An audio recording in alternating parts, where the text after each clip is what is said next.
दोस्तों, Newton teaching technique में एक बार फिर से आपका स्वागत है। आज हम लोग सॉलिड स्टेट पर डिस्कस करेंगे, जो कि क्लास 12 के पहले चैप्टर से बिलोंग करता है। सॉलिड स्टेट का जनरल डेफिनेशन आप पिछले क्लास में कुछ पढ़ चुके हैं, लेकिन अब हम लोग उस पर डिटेल पर बात करेंगे। दुनिया में जितने भी पदार्थ, जितने भी चीज़ें, वो या तो सॉलिड्स होते हैं या लिक्विड्स होते हैं या गैसेज होते हैं। इसके अंदर में जो हम लोग आसपास जितनी सारी चीज़ें देखते हैं वो सॉलिड, लिक्विड और गैस से बिलोंग करती है। तो अब सॉलिड में क्या होता है, रिजिडिटी होता है, और लिक्विड्स में फ्लूइडिटी होता है। मतलब लिक्विड फैल सकते हैं, फ्लो कर सकते हैं। क्यों होते हैं ये हम लोग लेटर डिस्कस करेंगे। और सॉलिड्स में फ्लूइडिटी नहीं होता है, इसके अंदर में रिजिडिटी होता, और ये अपने फिक्स्ड पोजीशन पर ऑसिलेट कर सकते, मतलब उसी में घूम कर के वहीं रह जाते, जिस बिना पर इनके अंदर एक डेफिनेट शेप, शक्ल और आकार आ जाते हैं। तो इस तरह से हम सॉलिड को डिफाइन कर सकते हैं। A solid is defined as that form of matter which possesses rigidity and hence possesses a definite shape and a definite volume। क्या बात हमें समझ में आई कि एक सॉलिड में रिजिडिटी होगा ही, और जब रिजिडिटी होगा तो एक शेप उसमें आएगा, शेप और वॉल्यूम दोनों ही आ जाते। तो ये एक, अब सॉलिड हम अपने आसपास में चेयर, टेबल, बिल्डिंग, जितना सारा चीज़ें, इसको सॉलिड्स हम कह सकते हैं। अब ये सॉलिड क्यों रहते हैं, इस पर एक बात हम लोग करते हैं। Why do some substances exist as solids, क्यों होते हैं ऐसा? तो ऐसा होने का एक net effect two opposing forces, intermolecular forces और थर्मल एनर्जी। जब इंटरमॉलिक्यूलर फोर्सेस ज़्यादा हो जाएंगे थर्मल एनर्जी से, तो ये इसका एग्जिस्टेंस आ जाएगा। इंटरमॉलिक्यूलर फोर्सेस हम पहले पढ़ चुके हैं। ऐसा फोर्स जो उन पार्टिकल्स के अंदर में constituent ion, molecule, atoms, electron, proton, इन तमाम चीज़ों के अंदर में जो फोर्स होता है, वो उन चीज़ों को एक जगह रख करके क्लोजनेस पैदा करता है, उसे हम इंटरमॉलिक्यूलर फोर्स कहते हैं। और थर्मल एनर्जी क्या है? ऐसा एनर्जी जो टेम्परेचर के जरिए से होता है, जो कि उस पार्टिकल्स को फास्ट मूविंग की तरफ लेकर के जाता है, उसे हम थर्मल एनर्जी कहते हैं। तो नेट इफेक्ट क्या होता है सॉलिड में कि इंटरमॉलिक्यूलर फोर्स ज़्यादा हो जाते हैं, और भगाने वाली, तेज़ चलने वाली थर्मल एनर्जी उनके अंदर कम होती है, जिस कारण से इसका एक एग्जिस्टेंस आ जाता है कि सॉलिड स्टेट है, कि मतलब वो चीज़ बन जाती है।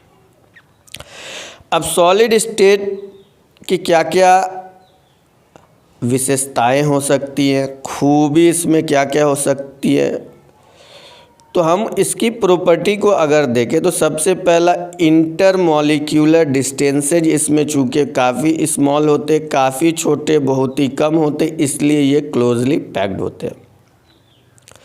और दूसरी चीज़, पोजीशन इनका फिक्स होता है, ये सिर्फ ऑसिलेट कर सकते, मतलब उसी जगह घूम सकते हैं, लेकिन अलग नहीं हो सकते।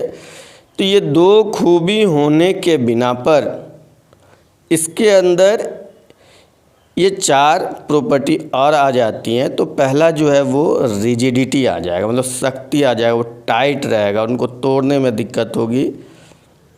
दूसरा जो इनके अंदर हाई डेंसिटी हो जाएगा, घनत्व आ जाएगा, घनापन आ जाएगा। तीसरा इनकॉम्प्रेसिबल, मतलब इसको हम चाप नहीं सकते, जैसे एक बॉल है उसको चाप सकते, बलून को चाप सकते हैं, पानी कहीं है उसको चाप के शक्ल बदल सकते हैं, हम सॉलिड को नहीं बदल सकते। तो ये तमाम चीज़ें हम आसान भाषा में समझ सकते हैं। इसके अंदर कुछ जो डेफिनेशन रिलेटेड है, कैरेक्टरिस्टिक रिलेटेड है जो लिखी हुई आ रही है, इनको हम लिख करके याद भी कर सकते हैं और एग्ज़ाम में भी हूबहू लिख सकते हैं। तो इससे फ़ायदे क्या क्या हैं? इससे फ़ायदे ये हैं कि आप कहीं पर मोबाइल को आप रख दें, सुनते हुए आप याद भी कर सकते हैं, फिर लिख भी सकते हैं और आराम से आप अपना MCQ ये सब चीज़ें जो याद रहेगी तो वो MCQ भी उसी में से आपको अगर एग्जामिनर किसी तरह से पूछा जाता है तो वो याद भी आ जाएगी। अब हम लोग चलते हैं, सॉलिड के कितने किस्म्स होते हैं, कितनी तरह के सॉलिड होते हैं। तो सॉलिड जो है, सॉलिड को दो भाग में फिर बांट दिया गया है, एक है क्रिस्टलिन सॉलिड्स और एमोर्फस सॉलिड्स। अब हम लोग देखें क्रिस्टलिन सॉलिड्स में क्या क्या आ सकते हैं। मेटल्स, नॉन मेटल्स, दुनिया में जितने कंपाउंड एग्जिस्ट है वो सारे के सारे सॉलिड्स हैं, क्रिस्टलिन सॉलिड्स हैं। एमोर्फस सॉलिड रबर जो थोड़ा सा चापने से फैल सकते हैं, ग्लास, पीच, तार, fuse silica, plastic, polymers of high molecular mass, ये सारे एमोर्फस सॉलिड हैं। तो चलिए हम लोग इसके डेफिनेशन में जाते हैं। क्रिस्टलिन सॉलिड्स किसको कहते हैं? A solid is said to be crystalline if its various constituent particle, ion, atoms or molecules are arranged in a definite geometric pattern in three-dimensional space so that there is short range as well as long range order of the constituent particles।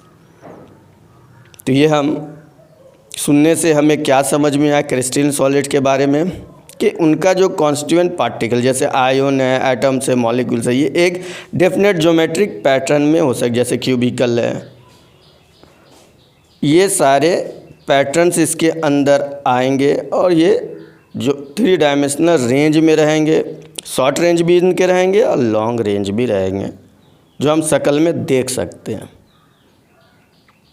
इसके अलावा अब अगर हम amorphous की बात करें तो पहले हम इसको डिफाइन कर लेते हैं। A solid is said to be amorphous if there is no regular arrangement of its constituent particles और at the most there is only short range order of its constituent particle. तो इसे हम amorphous कहेंगे। इसके अंदर regular arrangement नहीं होगा, ये ज्योमेट्रिकल शेप नहीं दे पाएंगे। मतलब ये कह सकते हैं कि ज़्यादा सख्त क्रिस्टलिन होते, एमोर्फस थोड़ा नरम होते हैं। अब हम लोग इसको थोड़ा और डिटेल में दोनों का कंपैरिजन कर लेते हैं। कंपैरिजन का मतलब सबसे पहला अगर क्रिस्टलाइन सॉलिड को हम देखें, the constituent particle are arranged in a regular fashion containing short range as well as long range. तो इसका अंदर जो याद रखने वाली बात है वो क्या, रेगुलर फैशन है, रेगुलर है, मतलब एक तरह से देखने में आपको समझ में आता है कि यह है ये चीज़। अमॉर्फस में क्या होता है, constituent particle not arrange in any regular fashion, there may be the at the most and some short range order only.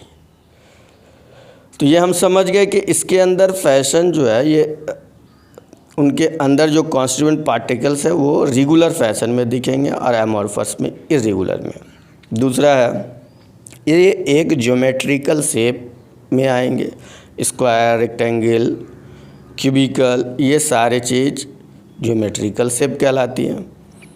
और इनके अंदर में अमॉर्फस का कोई शेप नहीं होगा, ये इरेगुलर शेप में किसी भी शक्ल आकार को पकड़ लेंगे। क्रिस्टलिन सॉलिड में मेल्टिंग पॉइंट काफ़ी शार्प होंगे, sharp melting point they have. और अमॉर्फस में melt over range of temperature, अलग अलग टेम्परेचर पर अलग अलग रहेंगे। अब हम लोग और एक टर्म में एनिसोट्रॉपिक और आइसोट्रॉपिक। अब आइसोट्रॉपिक क्या है, अगर electrical conductivity refractive index thermal expansion is identical in all direction. उस पर इफ़ेक्ट अगर हर एक तरफ पर एक जैसा होता है उसे आइसोट्रॉपिक कहते हैं, जो कि एमॉर्फस में होता है। एनिसोट्रॉपिक मतलब उससे हट करके अलग अलग रेंज का अलग अलग चीज़ अगर आ जाए तो उसको हम लोग एनिसोट्रॉपिक कहते हैं। क्रिस्टलिन में क्लीवेज होगा, अगर चाकू से या कोई धारदार चीज़ से अगर काटते हैं तो एक जैसा शेप आएगा, उसमें अलग अलग क्लीननेस रहेगा। सॉलिड में, क्रिस्टलिन सॉलिड में, एमॉर्फस में वो क्लीननेस नहीं आएंगी, इरेगुलरिटी रहेगी। इरेगुलर कट इसमें होगा अगर किसी शार्प चीज़ जैसे चाकू से अगर हम इसको काटने की कोशिश करते हैं। तो इस तरह से क्रिस्टलिन सॉलिड्स जो लास्ट कंपैरिजन है या डिफरेंस आप कह सकते हैं कि क्रिस्टलिन सॉलिड जो ट्रू सॉलिड्स है और एमॉर्फस सॉलिड है सीडो सॉलिड और super cool liquids. Pseudo solid में थोड़ा कम, उससे कम। सुपर कूल लिक्विड मतलब लिक्विड को अगर ले जा कर के जमा दिया जाए तो वो उस तरह से जो चीज़ें आती है उसको हम लोग एमॉर्फस सॉलिड्स कहते हैं। अब इनके यूज क्या क्या हो सकते हैं, यूज पर थोड़ा आ जाते हैं। एमॉर्फस सॉलिड इनऑर्गेनिक ग्लास जैसे हम लोग बोल सकते हैं, इनका एप्लीकेशन क्या है, खिड़की में होता है, घर के सामान जैसे खाने के बर्तन वगैरह, पेन वगैरह बनने में यूज होता है। लेबोरेटरी के जार वगैरह भी इसी से बनते हैं। रबर एक एमॉर्फस है, इससे टायर और जूते का सोल वगैरह बनाया जाता है। इस तरह से हम फिर देख सकते हैं कि सिलिका एक एमॉर्फस मटेरियल है, इससे सनलाइट जो सोलर एनर्जी हम लोग देखते हैं, सनलाइट को इलेक्ट्रिकल एनर्जी में कन्वर्ट कर लिया जाता है, इलेक्ट्रिसिटी में कन्वर्ट कर लिया, जिसको हम लोग फोटोवोल्टाइक सेल कहते हैं, जो कि सोलर लाइट हम लोग जो देखते हैं उसमें इसका काफ़ी ज़्यादा यूज है। और लास्ट जो है वो है प्लास्टिक। अब बिना प्लास्टिक के आज की दुनिया में आपके बॉडी में भी प्लास्टिक है, बिना प्लास्टिक के आज हम चल ही नहीं सकते, तो प्लास्टिक भी एमॉर्फस है। तो अगर हम इसको सही से पढ़ें और अगर वीडियो को देख करके उसके डेफिनेशन को भी उतार लें, दिमाग में बैठा लें, तो मैं नहीं समझता हूँ कि केमिस्ट्री को समझने में आपको ज़्यादा दिक्कत आएगी। धीरे धीरे आपको चैप्टर्स भी याद हो गए, इनसे ऑब्जेक्टिव भी याद आएंगे। ये थे हमारे पार्ट 1 सॉलिड स्टेट के। पार्ट 2 के लिए हम नेक्स्ट वीडियो में देखेंगे। आप चैनल को ज़रूर सब्सक्राइब करें, लाइक और बेल आइकन दबाएं। धन्यवाद।